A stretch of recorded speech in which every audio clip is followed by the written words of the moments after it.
Listen, I want you to know this was planned. You know the chambers control the weather, okay? And we planned this as a sort of a team building, bonding exercise for all of you. Wasn't that fun? Getting over here. You know, it was Yogi Berra who said it's like deja vu all over again. I had a deja vu moment. I'm going to share a story with you. Early in my career here at the Chamber, I was called by Representative Congressman Chris Shea's office. We remember Chris Shea's. So we're going back 15 years when Chris was in Congress. And the call came into my office and said, Bill, the Congressman wants to know if you would host the U.S. Secretary of Commerce in Shelton. I said, when? They said, next Thursday. This is Friday. I said, sure, be happy to do it. You got to get a crowd. Of course, the first guy I called is Bob Cinto. I said, Bob, can I use your auditorium? He says, yes, Bill, absolutely you can. That morning it was like this. I was outside driving signs like I did this morning, chamber event signs, because I had people coming from far and wide to hear the U.S. Secretary. You know, humility is a virtue. I was soaked to the bone. I came into the auditorium as you did this morning. I dried myself off. And 30 minutes later, I was introducing the U.S. Secretary of Commerce. Here's a guy who was negotiating trade deals with China, right? And I'm pinching myself. But here's the punchline of the story. First of all, nobody knew how to react to a cabinet secretary who had never been with one before. And they had been down in Stamford early in the morning, and the Commerce Secretary had been the chairman of Kellogg's before he was staffed by George Bush to be the Secretary of Commerce.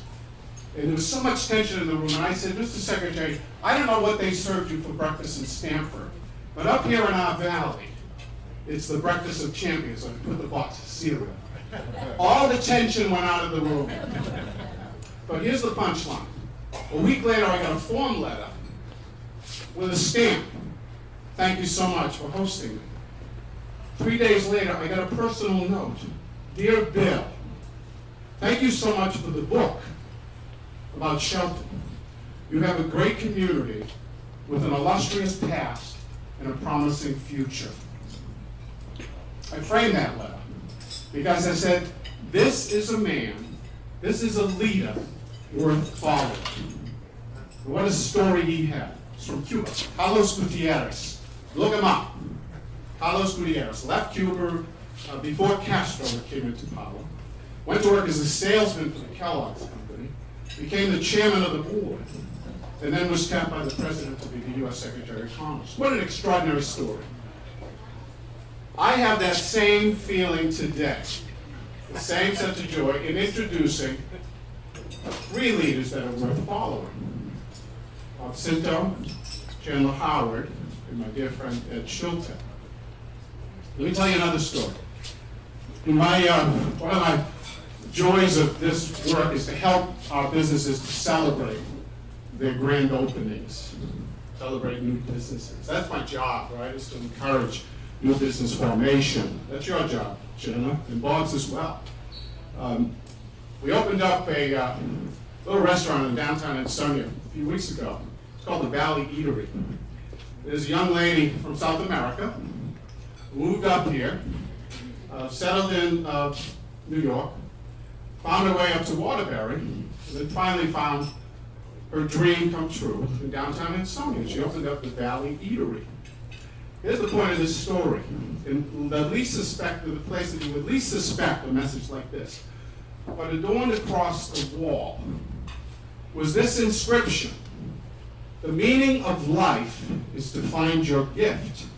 The purpose of life is to give it away. Pablo Picasso. The meaning of life is to find your gift. The purpose of life is to give it away. These three gentlemen have found their gift, and they give it away every day.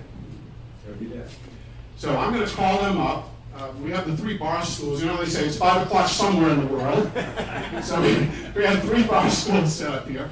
And I'm going to introduce them, all all at once, and then I'm going to draw them in succession to share some reflections, keeping in mind, gentlemen, that the theme today is the power of purpose, purposeful living, or purposeful organizations. You had an opportunity, Chandler, to hear some of that. Ed did as well. So let me first call Bob Cinto forward. Bob, would you come up and take the first chair?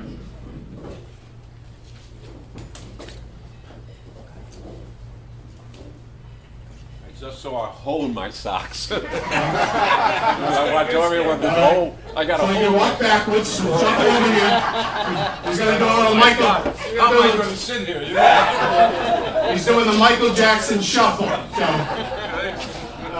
let me just say a couple words about Bob, and I'm going to ask Chandler to come up, and then we're going to give you the microphone. But Bob is a visionary whose imagination turns ideas into reality. A man on the go, we all know that, who pauses only to plan for the next project. I say a rolling stone gathers no moss, and this is Bob Cinto. The product of modest means, you'll hear that theme again, who's never forgotten his roots, his family, or his friends.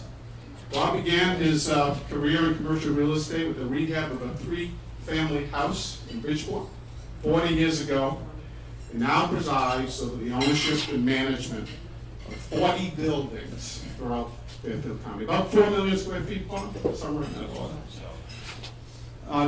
Many of them multi-tenant buildings, as you see here, but many of them are also signature properties, such as for Sikorsky in Trumbull, for Swiss Army, Victorinox, for Hubble, their headquarters here in Shelton, for Edgewell, around the corner, and his latest one, that I had the pleasure of joining with Bob yesterday, the grand opening, is Farrell Pomini, up at the Fountain Lake Industrial Park.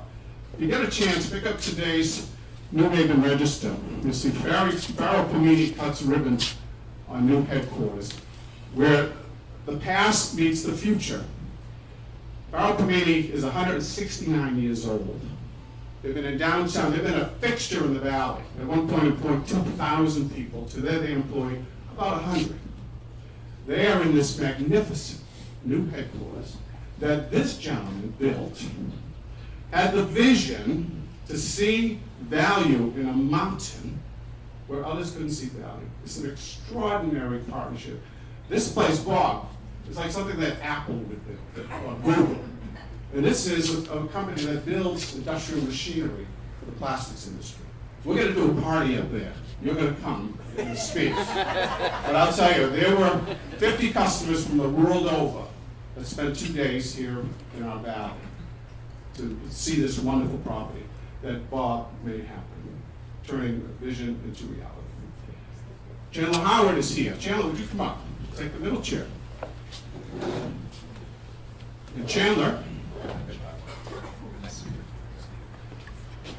is the president and CEO of Liberty Bank, Connecticut's oldest bank, established in 1825, even older than Farrell Pomini, I guess. Under his leadership, the bank now serves 200,000 customers.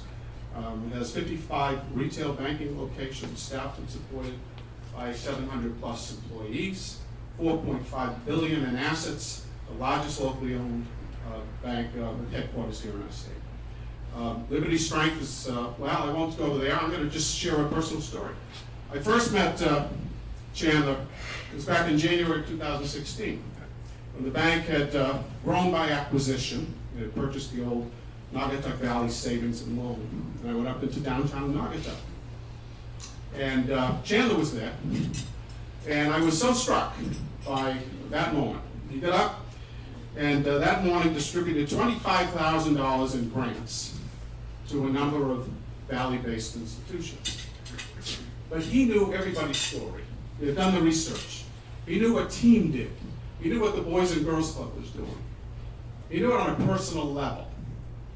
And you could tell that it was that spirit of volunteering and the value of volunteering, which was reflected in a wonderful story in the Hartford Business Journal. Volunteer is a Roots Howard's corporate culture. We want him to talk about that this afternoon. And then lastly, joining us after Bob and Chandler share some remarks about the power of purpose, Ed Schultek will come up. Ed is the founder of Sandler Training, Peak Sales Performance. He brings with him a wonderful career in international sales with the Frito-Lay Company, as well as with Johnson & Johnson. Founded Sandler Training to help mid-size and smaller businesses with leadership, customer service, sales. Ed is a personal friend. My favorite pastime is our home and away golf series every summer. I'm looking forward to it, Ed. I think we're tied. So we're going to ask Ed, after these two gentlemen have done with the remarks, to come up and have a little Q&A. So Bob, I'm going to give it to you. Please, round of applause.